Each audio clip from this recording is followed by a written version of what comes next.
ಎಲ್ರಿಗೂ ನಮಸ್ಕಾರ.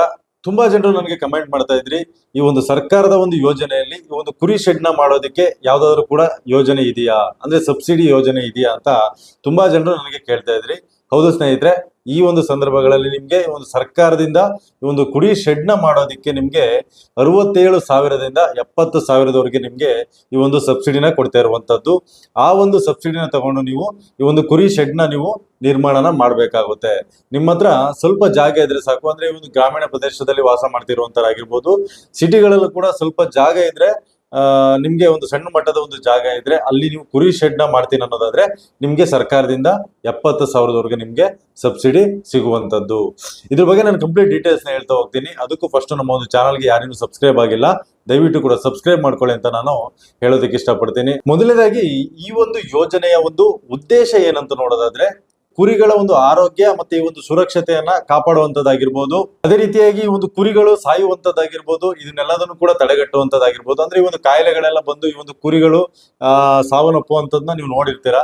ಅದನ್ನೆಲ್ಲನೂ ಕೂಡ ತಡೆಯುವಂತದ್ದು, ಅಂದ್ರೆ ಆದಷ್ಟು ಮಟ್ಟಕ್ಕೆ ತಡೆಯುವಂತದ್ದು, ಆ ಒಂದು ಕಾಯಿಲೆಗಳು ಬರುವಂತದನ್ನ ತಡೆಯೋದಕ್ಕೆ ಈ ಒಂದು ಶೆಡ್ಗಳ ಒಂದು ನಿರ್ಮಾಣನ ಇವಾಗ ಆರಂಭ ಮಾಡೋದಕ್ಕೆ ಒಂದು ಸಬ್ಸಿಡಿನ ಕೂಡ ಕೊಡ್ತಾ ಇದ್ದಾರೆ. ಅದೇ ರೀತಿಯಾಗಿ ಒಂದು ಕುರಿಗಾರರ ಒಂದು ಆದಾಯನು ಕೂಡ ಹೆಚ್ಚಿಸುವಂತ ಒಂದು ಉದ್ದೇಶನು ಕೂಡ ಸರ್ಕಾರಕ್ಕೆ ಇರುವುದರಿಂದ ಈ ಒಂದು ಕುರಿ ಶೆಡ್ ನ ಮಾಡೋದಕ್ಕೆ ಈ ಒಂದು ಸಬ್ಸಿಡಿನ ಕೊಡ್ತಾ ಇರುವಂತದ್ದು. ಅದೇ ರೀತಿಯಾಗಿ ಈ ಒಂದು ಗ್ರಾಮೀಣ ಪ್ರದೇಶಗಳಲ್ಲಿ ಈ ಒಂದು ಉದ್ಯೋಗ ಅವಕಾಶಗಳನ್ನ ಹೆಚ್ಚಿಸುವಂತದ್ದಾಗಿರ್ಬೋದು ಈ ಒಂದು ಸರ್ಕಾರದ ಒಂದು ಉದ್ದೇಶ ಆಗಿರುವಂತದ್ದು.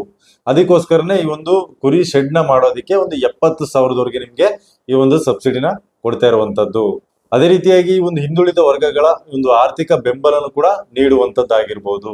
ಅದೇ ರೀತಿಯಾಗಿ ಸ್ನೇಹಿತರೆ, ಈ ಒಂದು ಶೆಡ್ ಯಾವ ರೀತಿಯಾಗಿ ಇರ್ಬೇಕಾಗುತ್ತೆ, ನೀವು ಯಾವ ರೀತಿಯಾಗಿ ಕಟ್ಟಬೇಕಾಗುತ್ತೆ ಅಂದ್ರೆ ಅಲ್ಲಿ ಗಾಳಿಯ ಒಂದು ವಾತಾವರಣ ಇರ್ಬೇಕಾಗುತ್ತೆ. ಅಂದ್ರೆ ಆ ಒಂದು ಶೆಡ್ ನ ಒಳಗಡೆ ಗಾಳಿ ಬರ್ಬೇಕಾಗುತ್ತೆ, ಮತ್ತೆ ಸ್ವಚ್ಛತೆ ಕಾಪಾಡಿರ್ಬೇಕಾಗುತ್ತೆ.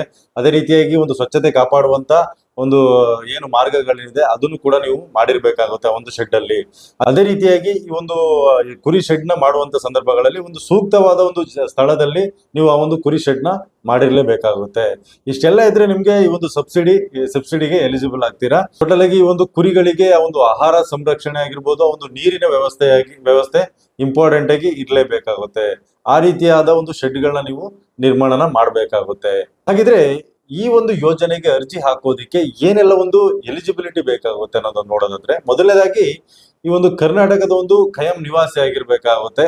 ನಂತರ ಈ ಒಂದು ಕುರಿಗಳನ್ನ ಸಾಕಾಣಿಕೆಯಲ್ಲಿ ನಿಮ್ಮನ್ನ ನೀವು ತೊಡಸ್ಕೊಂಡಿರ್ಬೇಕಾಗುತ್ತೆ. ಯಾರೆಲ್ಲ ಇಲ್ಲಿ ಇವಾಗ ಕುರಿನ ಆಲ್ರೆಡಿ ಸಾಕ್ತಾ ಇದ್ದೀರಾ ಅಂತವ್ರಿಗೆ ಈ ಒಂದು ಶೆಡ್ ಸಿಗುವಂತದ್ದು. ರೀತಿಯಾಗಿ ಈ ಒಂದು ಕುರಿ ಸಾಕಾಣಿಕೆ ಮಾಡೋದಕ್ಕೆ ಅಂದ್ರೆ ಈ ಒಂದು ಕುರಿ ಶೆಡ್ ನ ಮಾಡೋದಕ್ಕೆ ಒಂದು ಸೂಕ್ತವಾದ ಒಂದು ಸ್ಥಳನೂ ಕೂಡ ಇರ್ಬೇಕಾಗುತ್ತೆ. ಅಂತವ್ರು ಇದಕ್ಕೆ ಎಲಿಜಿಬಲ್ ಆಗ್ತೀರಾ. ಇದನ್ನ ಹಾಗೇನೆ ಕೊಡೋದಿಲ್ಲ. ಸಬ್ಸಿಡಿ ಅಂತಂದ್ರೆ ನಿಮ್ಗೆ ಗೊತ್ತಿರ್ಬೋದು, ಅದ್ರ ಬಗ್ಗೆ ಎಲ್ಲ ಕಂಪ್ಲೀಟ್ ಆಗಿ ಇನ್ಸ್ಪೆಕ್ಷನ್ ಆಗುತ್ತೆ.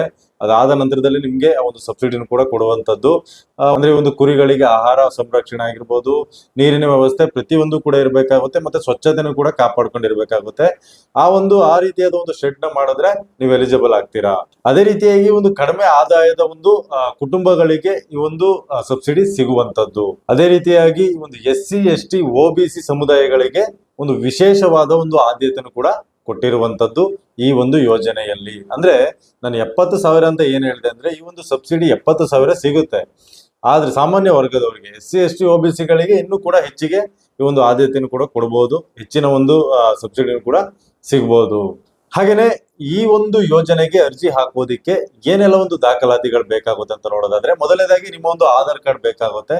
ನಂತರ ಪ್ಯಾನ್ ಕಾರ್ಡ್ ಕೂಡ ಬೇಕಾಗುವಂತದ್ದು. ನಂತರ ನಿಮ್ಮ ಒಂದು ಬ್ಯಾಂಕ್ ನ ಒಂದು ಪಾಸ್ಬುಕ್ ಕೂಡ ಬೇಕಾಗುವಂತದ್ದು. ಅದೇ ರೀತಿಯಾಗಿ SC ST OBC ಕ್ಯಾಟಗರಿಯವರ ಇದ್ರೆ ಅವರಿಗೆ ಈ ಒಂದು ಜಾತಿ ಪ್ರಮಾಣ ಪತ್ರನೂ ಕೂಡ ಬೇಕಾಗುವಂತದ್ದು. ನಂತರ ನೀವು ಯಾವ ಒಂದು ಜಾಗದಲ್ಲಿ ಆ ಒಂದು ಶೆಡ್ ನ ಮಾಡ್ತೀರಾ ಅದರ ಒಂದು ದಾಖಲೆನೂ ಕೂಡ ಬೇಕಾಗುವಂತದ್ದು. ನಂತರ ನಿಮ್ಮ ಒಂದು ಪಾಸ್ಪೋರ್ಟ್ ಗಾತ್ರದ ನಿಮ್ಮ ಒಂದು 2 ಫೋಟೋಗಳು ಕೂಡ ಬೇಕಾಗುವಂತದ್ದು. ಓಕೆ ಸ್ನೇಹಿತರೆ, ಈ ಒಂದು ವಿಡಿಯೋ ನಿಮ್ಗೆ ಕಂಪ್ಲೀಟ್ ಆಗಿ ಅರ್ಥ ಆಯ್ತು ಅಂತ ಅನ್ಕೊಳ್ತೀನಿ. ಏನಾದ್ರೂ ಕೂಡ ಡೌಟ್ಸ್ ಇದ್ರೆ ನನಗೆ ಕಮೆಂಟ್ ಮಾಡಿ. ಹಾಗೇನೆ ಈ ಒಂದು ಯಾರಾದ್ರೂ ಕೂಡ ಕುರಿ ಸಾಕಾಣಿಕೆ ಮಾಡ್ತಾ ಇದ್ರೆ ಅಂತವ್ರಿಗೆ ಒಂದು ಶೆಡ್ ನ ನಿರ್ಮಾಣ ಮಾಡೋದಕ್ಕೆ ಒಂದು ಒಳ್ಳೆ ಅವಕಾಶ ಅಂತಾನೆ ಹೇಳ್ಬೋದು. ನೀವೆಲ್ಲರೂ ಕೂಡ ಅಪ್ಲಿಕೇಶನ್ ಹಾಕಿ. ಈ ಒಂದು ಅಪ್ಲಿಕೇಶನ್ ಎಲ್ಲಿ ಹಾಕ್ಬೇಕಂತ ನೋಡೋದಾದ್ರೆ, ನೀವು ಈ ಒಂದು ಪಶುಸಂಗೋಪನಾ ಇಲಾಖೆಯಿಂದ ನೀವು ಆ ಒಂದು ಅರ್ಜಿನ ಸಲ್ಲಿಸಬೇಕಾಗುತ್ತೆ. ಅಲ್ಲಿ ನೀವು ಅರ್ಜಿನ ಸಲ್ಲಿಸಿದಂತ ನಂತರದಲ್ಲಿ ನೀವು ಎಲಿಜಿಬಲ್ ಆದ್ರೆ ನಿಮ್ಗೆ ಆ ಒಂದು ಸಬ್ಸಿಡಿ ಕೂಡ ಸಿಗುವಂತದ್ದು. ಓಕೆ ಸ್ನೇಹಿತರೆ, ಈ ಒಂದು ವಿಡಿಯೋ ಏನಾದ್ರೂ ಇಷ್ಟ ಆಗಿದ್ರೆ ದಯವಿಟ್ಟು ಕೂಡ ಒಂದು ಲೈಕ್ ಮಾಡಿ, ಹಾಗೆ ನಮ್ಮ ಒಂದು ಚಾನಲ್ಗೆ ಸಬ್ಸ್ಕ್ರೈಬ್ ಮಾಡಿ ಅಂತ ಹೇಳ್ತಾ ಈ ಒಂದು ವಿಡಿಯೋನಲ್ಲಿ ಮುಗಿಸ್ತಾ ಇದ್ದೀನಿ. ಮುಂದಿನ ವಿಡಿಯೋದಲ್ಲಿ ಮತ್ತೆ ಸಿಗ್ತೀನಿ. ಧನ್ಯವಾದ ಸ್ನೇಹಿತರೆ.